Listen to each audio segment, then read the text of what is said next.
So now I want to discuss about the connection between the spiritual and the physical. We know that Hashem created the creation with multiple dimensions. We spoke about it.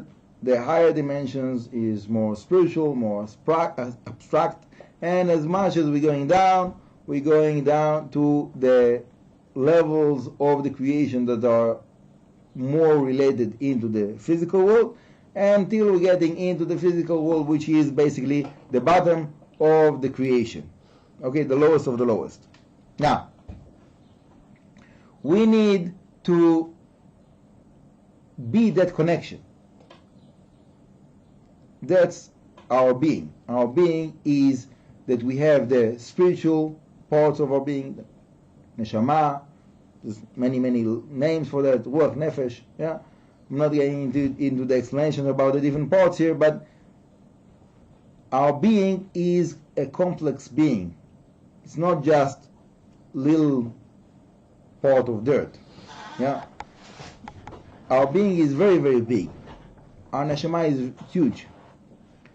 And the physical body that we have is just they say like the tip of the iceberg.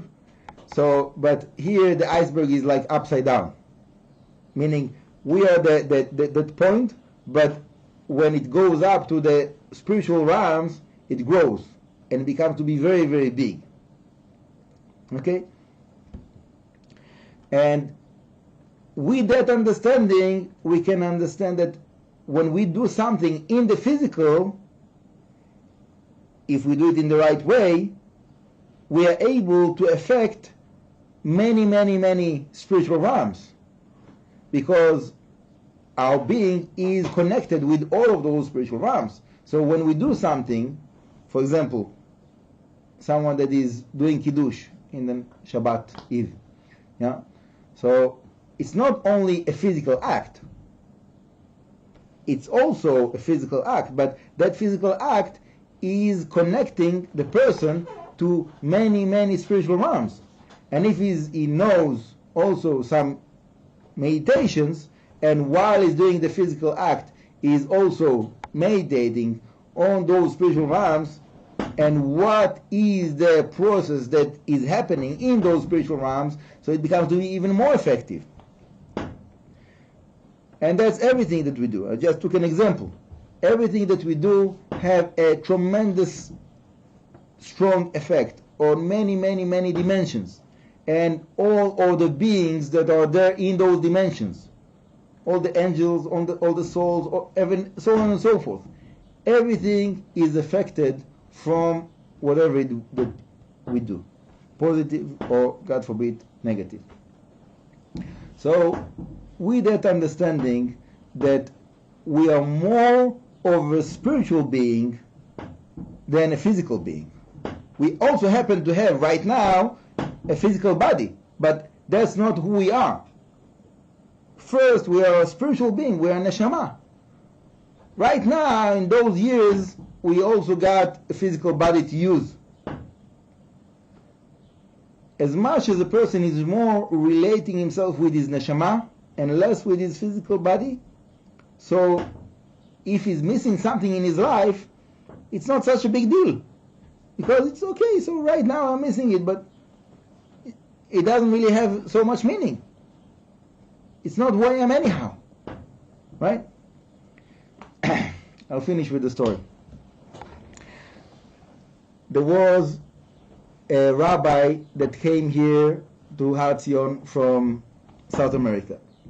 And in South America, he's like a big rabbi of a big community with a lot of money, big house, big synagogue, many people coming to his classes.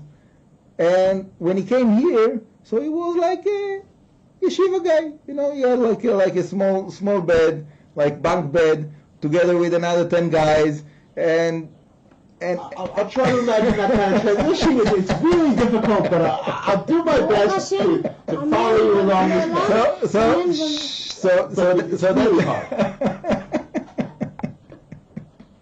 So That's in a certain way, in the opposite directions. We are here. We cannot be who we really are. We are living according to whatever it is that we are going through, whatever Hashem is giving us in this physical life. But the truth of the matter is that really we not belong here. We have a certain perception of ourselves in this physical world, but our being is so much big and expands so much and is related to such a big things in the spiritual realms. So if we think about that, it doesn't really matter. Like this person that he was here, so he was sleeping for a certain time on this bunk bed together with another 10 guys, but he knows that like soon he is finishing here, he's going back, and you have all the comfort life that you have over there. So whatever it is, if that's what we need to go through in this physical life, so we're going through that. But really, our place is that spiritual connection with Hashem, and when we do that, so everything becomes to be smooth and nice and sweet, and also the things that we perception are as negative, but we understand that it's also part of our connection with Hashem. So it's also good, it's also positive. Bezrat Hashem. Baruch Adonai Le'olam. Amen.